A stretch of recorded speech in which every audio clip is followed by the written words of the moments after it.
Y estamos de regreso. En este momento estamos en Urano, un nuevo planeta. Se acerca de hecho el final de la temporada y nos alegra mucho saludar a todos nuestros oyentes. ¿Cómo estás? Muy bien, gracias. Hola de nuevo a todos nuestros oyentes. Espero que estén pasándola bien, que tengan buena vida y que disfruten el episodio de hoy. Hoy vamos a hablar de un tema muy diferente que no habíamos tocado ni de cerca en los anteriores capítulos, que es los videojuegos. Sí, es un tema que incluso lo habíamos discutido varias veces, pero nunca sabíamos exactamente qué parte exactamente hablar sobre él. Así que estamos muy emocionados para hablar del tema de hoy, que tiene que ver más con la forma en que interactuamos con los videojuegos. Sí, exacto, y pues queremos ver especialmente cómo es la forma en que nos relacionamos con los videojuegos y cómo es que de alguna forma estos generan una nueva realidad para nosotros. Entonces, comencemos.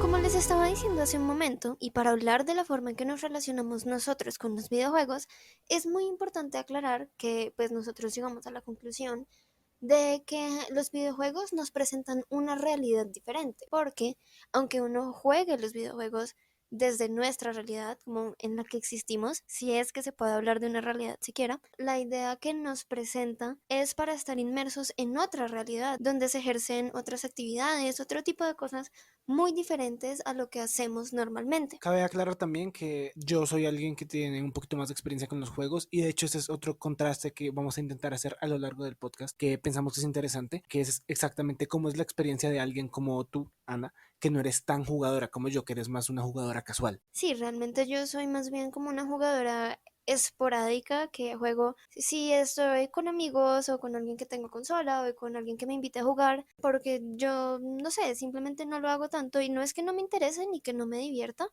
simplemente no sé, no hace parte de mi rutina como si lo puede ser de la tuya. O incluso de alguien que sea así como un pro gamer que incluso pueden llegar a vivir de eso.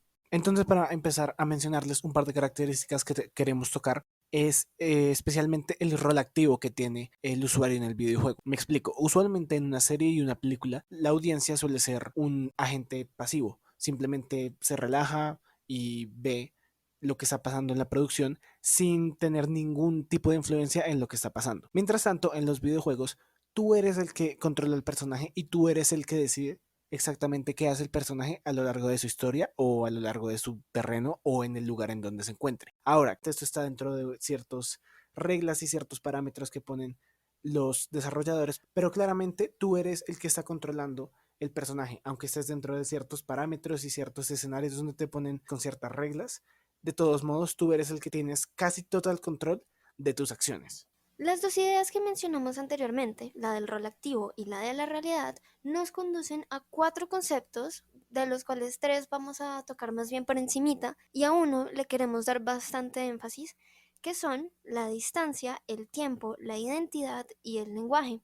Hemos llegado a la conclusión de que estos como cuatro conceptos o cuatro elementos evidencian cómo es que los videojuegos en efecto nos muestran una realidad completamente distinta. Podemos empezar con la idea de distancia, y es que esto quizás se aplica más a las personas que juegan mucho, que incluso que se dedican a esto. Aquí la distancia se convierte en algo completamente diferente. Hay unas formas nuevas de cercanías en el sentido en que la distancia no estaba presentada tal cual como la conocemos en el mundo real.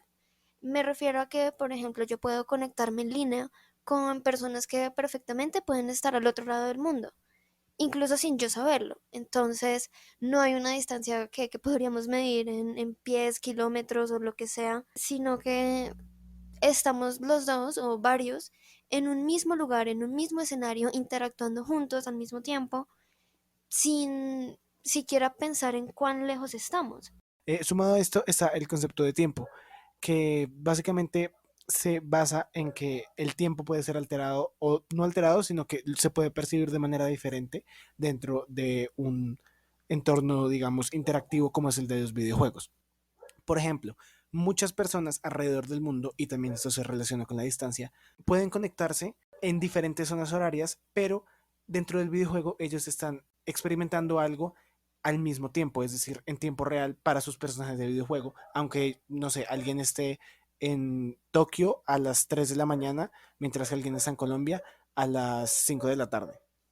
Y también es cierto como que la gente que sabe, la gente que se dedica mucho tiempo a jugar, puede empezar a desarrollar como la habilidad o adquirir el conocimiento de saber quizás cuál es el mejor momento para jugar, en qué momento se puede conseguir la mejor competencia o quizás la más adecuada para ellos. Sí, claro, o sea, por ejemplo, el tiempo en el que juegan o las horas en las que juegan ciertos pues jugadores, sí puede cambiar debido a eso, porque a veces quizás quieren jugar con jugadores locales o quizás con jugadores internacionales que de pronto tendrán un nivel más alto. Entonces, también hay que tener en cuenta eso. E incluso hay ocasiones en los que pueden ser juegos que son como muy de nicho, que tienen un grupo de jugadores muy pequeños y que solo se ponen de acuerdo para jugar a cierta hora. Adicionalmente, también hay varios casos en los que el jugador puede tener un tiempo prolongado de juego, es decir, que se la pasa horas y horas y horas jugando y es posible que no se dé cuenta debido a que el tiempo en el juego pasa de manera diferente o simplemente está tan entretenido que no se da cuenta todo el tiempo que pasa. Sí, es cierto, y digamos que aquí no queremos apelar a las consecuencias, ya sea positivas o negativas, que tenga el jugar durante tiempos tan prolongados, pero sí es muy cierto que puede llegar a pasar que la gente se inmiscuye muchísimo en un juego y se mete completamente y se puede enajenar completamente de lo que está pasando en su entorno, para no llamarle realidad, porque hablar de realidades es como muy ambiguo y diverso, y su realidad en ese momento puede ser lo que les está presentando en la pantalla, es decir, el videojuego, pero puede tener a su alrededor otra realidad que es a la que me refiero con el entorno. Sí, claro, incluso han habido ocasiones en las que yo estaba jugando y recuerdo que me pasó una vez con Minecraft, no hace mucho, y llevaba por ahí unas 2 horas y media, 3 horas jugando, pero llevaba mínimo como una hora completamente metido en el juego, como en la pantalla, sin pensar en mi mundo exterior. Y de repente como que, no sé, como que algo pasó, ni siquiera para el juego, simplemente desplacé la mirada hacia una parte de mi habitación, un lugar de mi habitación, y fue súper extraño por un momento porque fue como, estaba muy acostumbrado a estar metido ahí. Entonces, ese es un fenómeno que me parece extraño. Y sí, o sea, definitivamente los tiempos de juego tienen que ser regulados. Hay gente que lo puede regular por ellos mismos. Siento que yo en general más o menos trato de regularme, pero hay casos terribles de gente que deja de hacer cosas o incluso creo que una vez hubo una noticia de una pareja que dejó a morir a su niño por estar jugando como un juego como el LOL, una cosa así. ¡Qué horrible! Sí, sí, sí. O sea, porque yo sí sabía que la gente se podía inmiscuir mucho en una actividad cualquiera, no tiene que ser solo videojuegos. Pero pues hasta que dejes morir a tu hijo me parece un Denso. poco muy denso. Bastante irresponsable. Sí, sí, sí, sí, completamente. Después de esto, queremos mencionar rápidamente otro concepto que es el de identidad. Y esto partió de una premisa simple que hice el otro día, que estábamos hablando de hecho tú y yo, y de repente pensé, es que la gente puede presentarse como quiera en internet. Y yo puedo presentarme como mujer, como hombre o como ninguno de ellos. Catfish. Sí, o sea, yo puedo ser quien yo quiera en el internet porque hasta cierto punto nos ofrece una experiencia de anonimato. Igual nosotros podemos en algunos videojuegos dar una presentación de nosotros mismos, como una presentación me refiero al aspecto, muy versátil, muy variada, muy cambiante incluso. Entonces podemos ser como cualquier cosa. Sí, o sea, definitivamente eso influye mucho. Y por ejemplo, usualmente el terreno de los videojuegos todavía está más o menos conformado mayormente por hombres en general. Entonces, si por ejemplo te metes a GTA, no sé si alguna vez te has metido a una partida de GTA online pública, llega gente con super helicópteros, casas, te destruyen la vida. Una vez me estaba cortando el cabello y no me dejaron terminar de cortar el cabello porque estaban como matando a la señora, estaban como tirando un montón de misiles, pero eso pasa usualmente si eres hombre. A veces, alguna vez creo que me creé otro perfil para que tú jugaras y creamos un personaje mujer, pues con aspecto femenino por lo menos. Y los jugadores, a mí me parece que en general no son tan hostiles cuando ven un personaje, por lo menos que tiene aspecto femenino. Y creo que alguna vez me metí yo solito con el personaje femenino y no pasan cosas tan horribles como cuando uno es hombre. Sí sucede y pues bien es cierto que podría haber muchos rasgos machistas interiorizados en el grupo de jugadores. No quiero generalizar, habrá gente que sí, habrá gente que no. Sin embargo, por como lo explicas, me parece que suena bastante a machismo. Entonces, creo que se puede ir por ahí. Pero bueno, no nos metamos tanto en ese tema de machismo que nos daría para miles de podcasts más. Entonces, volviendo a lo del rol, está, por un lado, como yo me presento ante este mundo digital y también el rol que cumplo dentro de una serie de actividades destinadas por el juego. Entonces, no sé, por ejemplo, se supone que en Minecraft yo debería ponerme a minar, construir una civilización, bueno, no sé, hacer cosas apropiadas del rol inventado para ese juego. Y así se repite, o pues hay un patrón con literalmente todos los juegos. De hecho, recientemente veía en Steam una sección, puede llamársele sección, que decía juegos de rol.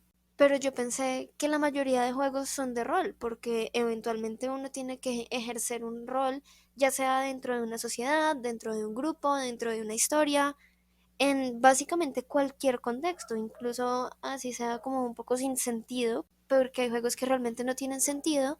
Uno en todo caso tiene que ejercer algún rol, uno tiene que ejecutar alguna actividad específica. Y por último, y el más importante en el que nos queremos enfocar, es el lenguaje. Esto tiene varias, digamos que, partes. Una de ellas es, digamos que, la producción de neologismos. Es decir, todos estos códigos que tienen los jugadores entre ellos, usualmente entre la comunidad online, porque son los que más lo necesitan. Me refiero a términos como GG, que es de los más conocidos, que significa good game, buen juego, o por ejemplo carry, que tengo entendido que también significa como básicamente que un jugador como que carry, es decir, que lo cargue al otro, como que, Como una forma de soporte, como de ayuda. exacto, sí, como de soporte, disculpa. Otro es farmear, que es como cuando tienes que realizar una misma acción muchas veces para conseguir cierto recurso. E incluso uno que descubrimos recientemente, gracias a una conocida que juega LOL, que es tiltear, que según me venías explicando es como enojarse. Como sí, como molestarse. O sea, sí, tengo entendido que también, obviamente, dentro de cada juego deben tener ciertos neologismos, pero en general estos son como un par de los más conocidos y más usados. Y usualmente estos neologismos se generan por la necesidad de los jugadores de escribir rápidamente y que sea un código que entre ellos todos entiendan, porque como están en una partida online, a veces solo tienen un par de segundos para activar el chat, escribir algo y seguir con su juego. Sí, realmente entiendo cómo acuden o apelan a estos nuevos usos del lenguaje en función del juego y en función de sus necesidades, como quizás necesidad de rapidez y El practicidad tiempo. a la hora de comunicarse. Entonces esto prácticamente nos demuestra cómo dentro de esa realidad del juego podemos quizás o tener nuevas distancias, como estar cerca, incluso estando espacialmente lejos, o quizás tener una universalización del horario en el cual yo puedo estar jugando al mismo tiempo con alguien, sin importar que allá sean las 10 de la mañana y aquí las 10 de la noche, o el horario que sea, o incluso una versatilidad en la forma en que yo me presento, en la identidad que yo genero y construyo para el mundo digital, e incluso en la forma de comunicarnos. Ya vemos que pues todos estos neologismos, y hay muchos más, de hecho, nosotros nos basamos en un artículo de investigación titulado Videojuegos, Neologismos, Innovación y Cultura de Masas. Hay mucho que hablar sobre los neologismos y las formas de comunicación dentro de los videojuegos. Y esto nos lleva a un último punto que es en el que más nos queremos extender, que es el lenguaje para controlar los videojuegos. Y es que, pues bueno, nosotros hemos tenido una experiencia, quizás yo como una no jugadora y tú como alguien que juega un poco más, una experiencia muy específica de cada uno a la hora de aprender a controlar los videojuegos. Sí, realmente al momento de controlar un videojuego hay que en general tener claro qué es lo que tienes que presionar. Usualmente los juegos te dicen que tienes que presionar, pero hay muchas veces que unos juegos simplemente asumen que tú sabes.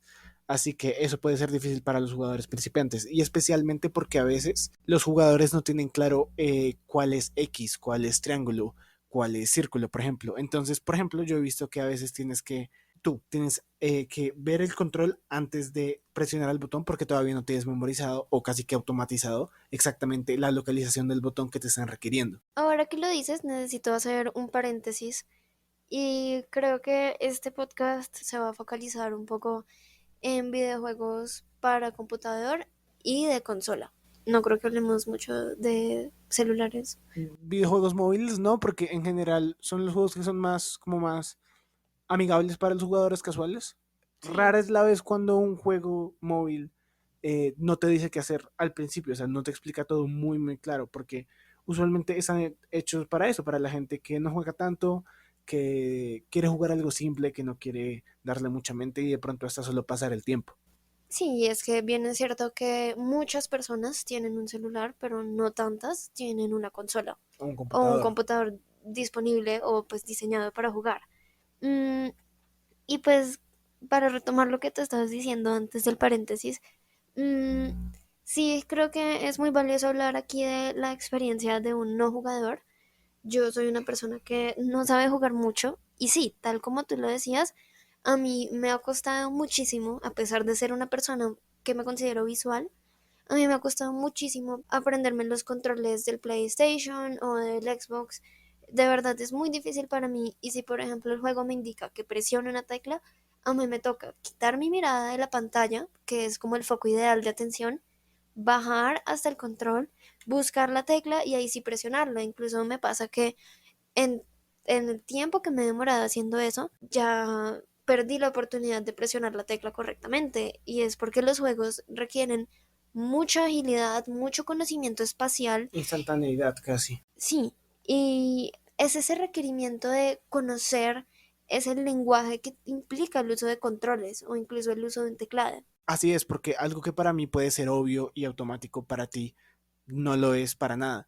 Por eso es que yo siento que muchas veces hay que introducir a la gente que no juega a los juegos, pero de manera simple, de la manera más amigable posible. Incluso hay ciertos juegos que de pronto pueden tener un control más básico, así que puede ser más fácil para enseñarle a la persona principiante, porque realmente mucha gente no juega, siento yo, porque también ve que es un poquito como amenazante todo lo que tienen que aprender para poder funcionar bien con el juego, para hacer que el juego haga lo que ellos quieren y para que ellos lo entiendan completamente. Y hay diferentes niveles de complejidad, como hay gente que puede coger un juego de pelea, eso es, por ejemplo, muy atractivo de los juegos de pelea. Alguien puede coger un juego de pelea, les dicen, mira, con esto te mueves y con esto pegas y la persona puede empezar, como tú, a darle un montón de, de botones al azar y hasta le puede ganar al que se supone que tiene más idea.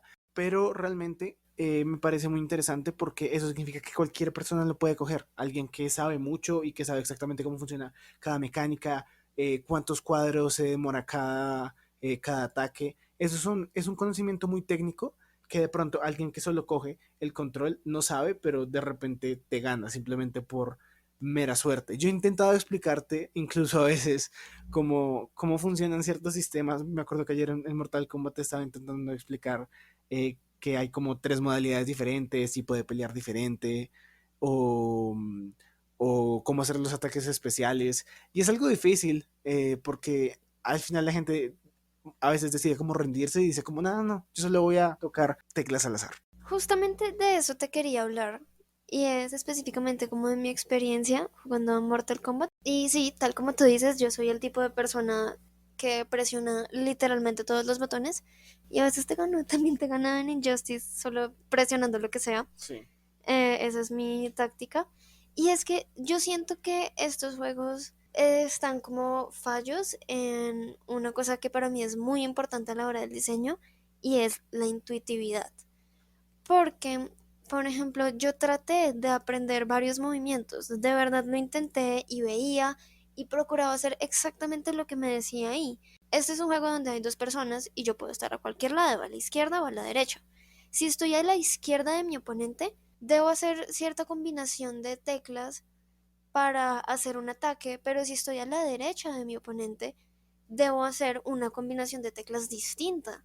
Y para mí esto no tiene nada de sentido, o sea, eso simplemente lo hace muy complicado, cero intuitivo, y es que una cosa que yo aprecio mucho como de casi cualquier elemento tecnológico como con los que yo me familiarizo es que están muy diseñados para ser intuitivos. De Para ser hecho, amigables con el usuario, ¿no? sí, exactamente. Y es que un celular te dice, te puedes adaptar a los gestos en 24 horas.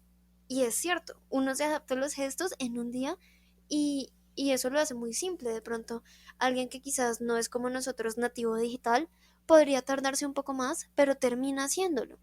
Pero es que siento que con los videojuegos hay tantas cosas que debes aprender que solo lo hace ridículamente difícil y hace que la experiencia de usuario sea mucho más incómoda, como más difícil y que los lleve a uno a decir, ¿sabes qué? Voy a presionar lo que sea y ya, y estoy bien con eso. Pues realmente yo siento que depende del tipo de juego y por eso es que he mencionado que hay diferentes tipos de complejidad. O sea, si estás tratando de meterte en un juego, por ejemplo, como Age of Empires, donde tienes que crear una civilización y pensar en religión, en economía, en un montón de factores, esto es un nivel bastante alto de complejidad comparado con, por ejemplo, un juego de pelea o digamos un juego shooter que es en los que disparas como Call of Duty o Halo. Pero, por ejemplo, yo siento que realmente también los tipos de juegos, al igual que las películas, como a alguien le puede gustar más la comedia o algo así, depende del jugador. O sea, el que le gusta ya sabe, ¿no? Entonces, el que quiere aprender a generar así una ciudad como en Age of Empires, lo hace y aprende exactamente cómo hacerlo. Mientras que hay gente que solo quiere disparar, matar gente y aprende cómo ser preciso y cómo utilizar cada arma. Pero algo que quería mencionar es que, a diferencia de ti, yo pienso que tiene mucho sentido lo de los controles en Mortal Kombat. Porque esto me está diciendo, por ejemplo, arriba, abajo, Y. O, abajo, arriba, X o algo así. Yo no pienso en derecha ni izquierda, sino pienso hacia dónde está mi oponente. Yo sé que, por ejemplo, no tengo que hacer abajo, derecha, sino que tengo que hacer abajo, hacia mi oponente, esté el lado en el que esté. ¿Sí me entiendes? Entonces, por eso es que yo siento que sí es intuitivo. De pronto estoy hablando desde un punto de vista donde ya estoy acostumbrado con esa idea, pero a mí me parece que tiene más sentido pensarlo como en hacia allá está mi oponente, entonces los ataques pueden ir hacia mi oponente o hacia fuera de mi oponente, dependiendo de lo que me pidan. Bueno, dijiste bastantes cosas y tengo dos cosas por decir. La primera, más como una respuesta inmediata a lo que estabas diciendo, es que para ti sí puede ser fácil como memorizar una combinación de teclas y ejecutarla hacia tu oponente, pero digamos yo, que escasamente conozco el control y me toca mirar para abajo cada vez que necesito presionar una combinación, es muy difícil que me digan algo en la pantalla porque yo pues me remito a la lista de movimientos para ver qué es lo que puede hacer.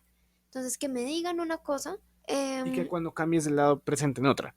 o que incluso en un momento súper rápido ya sea otra cosa completamente diferente a la que yo pensaba hacer. Esto requiere mucha agilidad y quizás no, yo no la he desarrollado lo suficiente. Entonces, yo apenas estoy pensando en cuál botón presionar y tú ya cambiaste de lado 4 veces. Es algo así para mí. Entonces, eso lo hace súper confuso.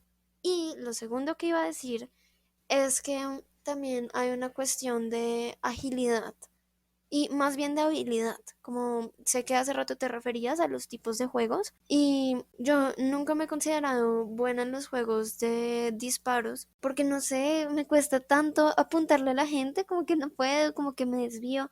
También es porque no sé usar bien el control, quizás no conozco 100% qué tanto debería mover el joystick para lograr con precisión encontrar un objetivo específico. Es una habilidad que quizás yo no he desarrollado y otras personas sí, otros juegos que pueden ser de estrategia, las personas y los jugadores también pueden eventualmente desarrollarlos o incluso tener una habilidad casi que nata. Entonces, eso para mí es impresionante, sino que es una cosa que en lo personal no he logrado conseguir. Sí, pero no te preocupes, o sea, simplemente lo que te digo, cada persona juega lo que quiere y por ejemplo, yo siento que soy bueno en juegos de pelea o en juegos como de aventura o de acción, pero cuando me ponen en un shooter, sí, yo sé, digamos que dentro de un juego coger un arma, apuntar y disparar, pero de aquí a que yo lo haga bien es bastante difícil. Mira, yo llevo años tratando de jugar shooters y siempre mis amigos me terminan ganando. Pues no siempre, pero casi siempre, o sea, la verdad simplemente hay unos tipos de juego donde vas a tener mucha más facilidad que en otros tipos de juego. ¿Sí me entiendes? Sí, sí te entiendo. Y esto, aunque no tiene que ver tanto, me hizo pensar un poco en un tema que habíamos especulado antes de grabar, y es cómo las expectativas del jugador pueden influir muchísimo en su experiencia de usuario. Y quiero partir desde una cosa que me pasa mucho a mí. A mí me divierte muchísimo GTA V. Me encanta, me parece, sí, en general muy divertido. Y por alguna razón encuentro que es un juego pues fácil a la hora de manejarlo. Quizás es uno de los juegos que más he jugado después de Sims, claro que sí, el mejor juego de la historia. Jueguen Sims. El comportamiento que uno tiene en GTA, pues que es basado en utilizar vehículos, ha hecho que mis expectativas en otros juegos de apariencia similar, pues no se cumplan, porque digamos, he jugado contigo. Si tú has jugado de mundo abierto, Sleeping Dogs, me acuerdo que has jugado Yakuza, es más o menos un mundo abierto, pero es un mundo abierto muy diferente. Es un mundo abierto donde es solo un barrio y básicamente se centra más como en el aura que tiene este barrio, en cosas más pequeñas. Y como es solo un barrio, todo lo haces a pie. Lo máximo que puedes hacer es como correr. Entonces puedes ver motos, carros en la calle. Y yo me acuerdo que tú me preguntabas como, ¿por qué no me puedo subir al carro? ¿Por qué no me puedo subir a la moto? Igual en Hitman también, que está basado en, estás en un lugar y tienes que matar a uno, dos, tres, cuatro objetivos y listo. Entonces, por ejemplo, en Hitman me parece un buen ejemplo de por qué depende mucho del tipo de juego, porque en Hitman ves motos, pero con las motos puedes, es como, digamos que manipularlas para que exploten. Es decir, para de pronto matar a alguno de tus objetivos. Pero en GTA están hechas como para pues Ser para conocidas, movilizarte, sí. claro. Pero eso es por el tipo de juego que son. Entonces, he visto un par de veces que los jugadores principiantes a veces incluso se imaginan que el juego puede tener más cosas con las que pueden interactuar de lo que realmente lo tiene. Pero eso cambia mucho de acuerdo al tipo de juego. Sí, claro, o sea, lo que estaba a punto de decir antes es que yo he estado acostumbrada a GTA, que es quizás una de las cosas que pues más he jugado, como decía, y es un juego que te ofrece como muchas libertades a la hora de movilizarte, de interactuar.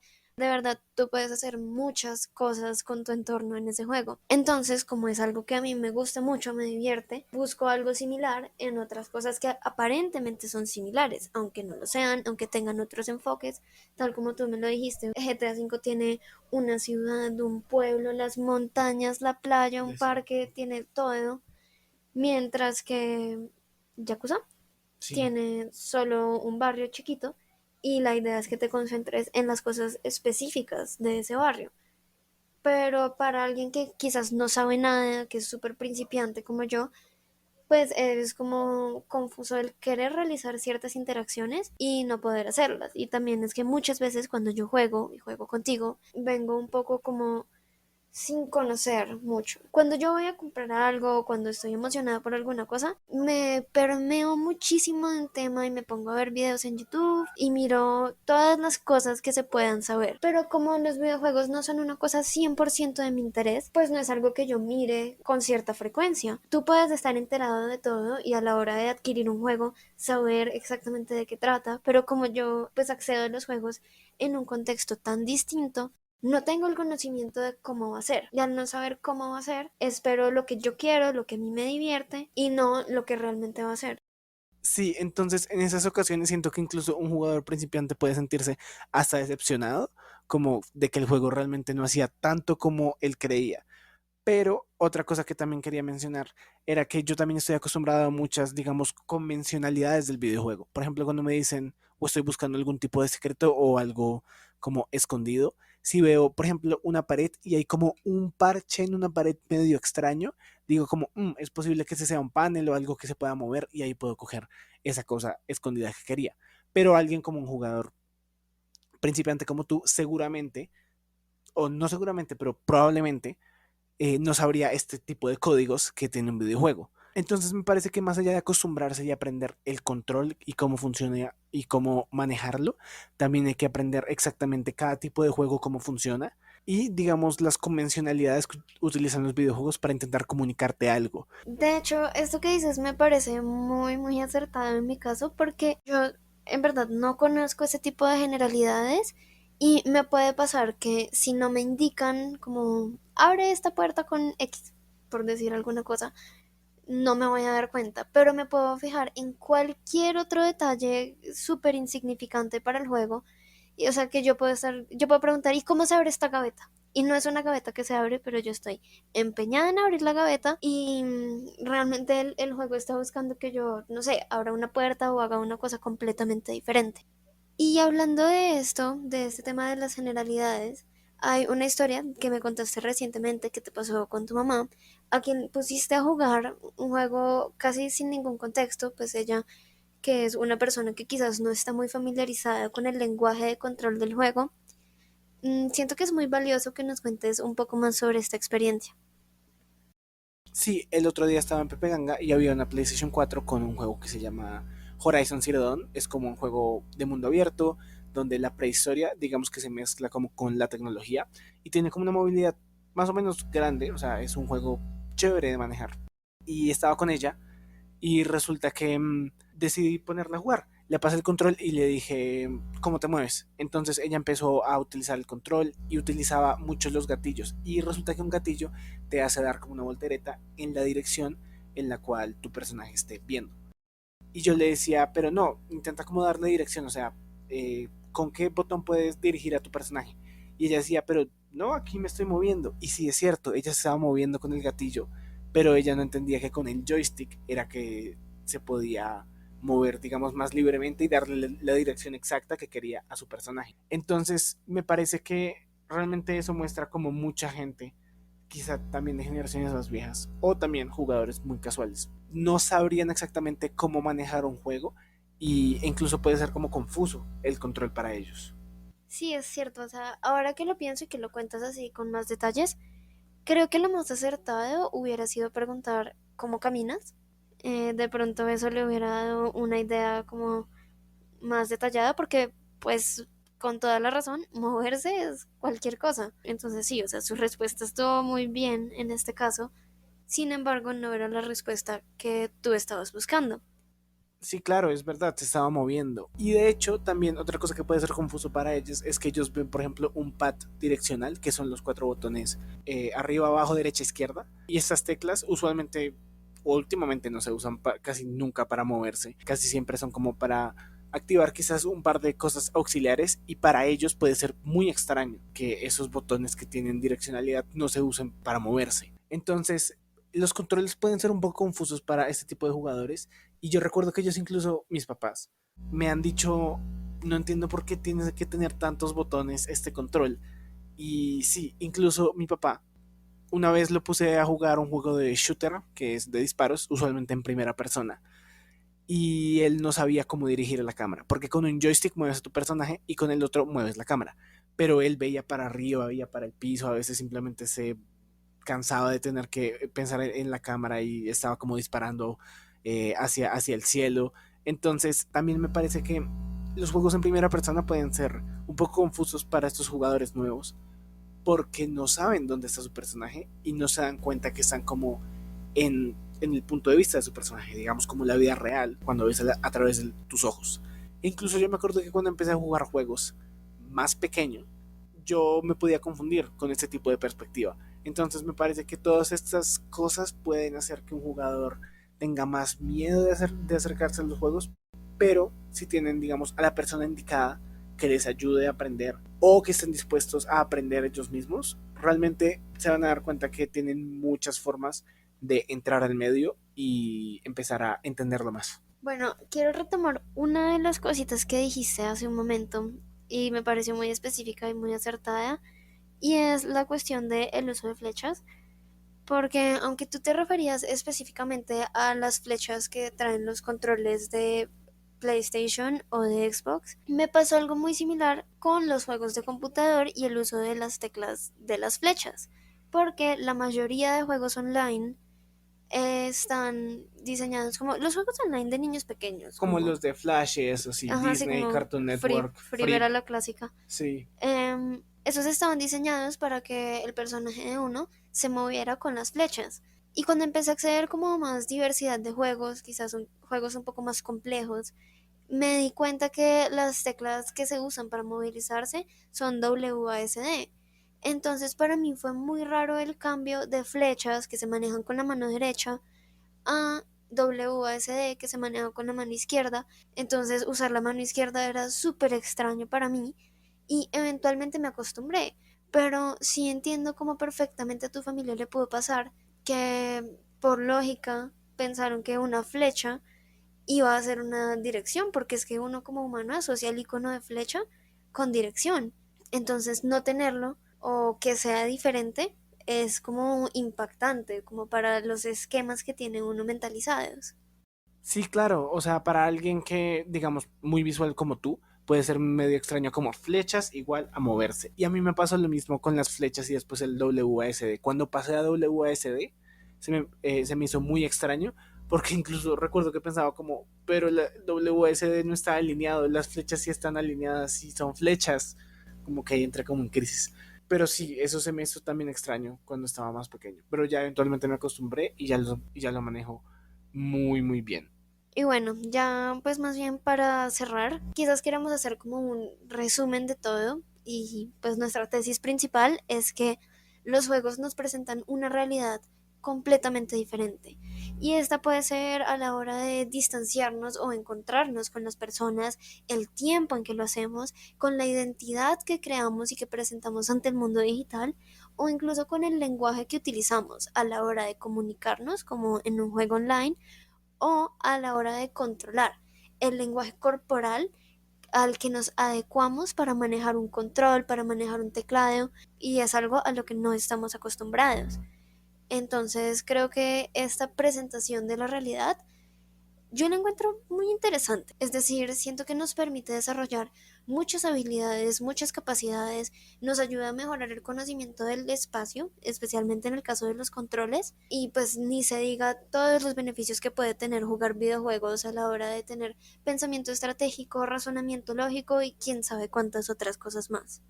Sí, realmente esto de los videojuegos es algo fascinante. Me gustaría que volviéramos a tocar el tema eventualmente. E incluso si les interesara como que siguiéramos hablando de este tipo de cosas, de cómo se controlan y del lenguaje y de las implicaciones que pueden tener eso como en nosotros. Estaríamos encantados en seguir tocando el tema.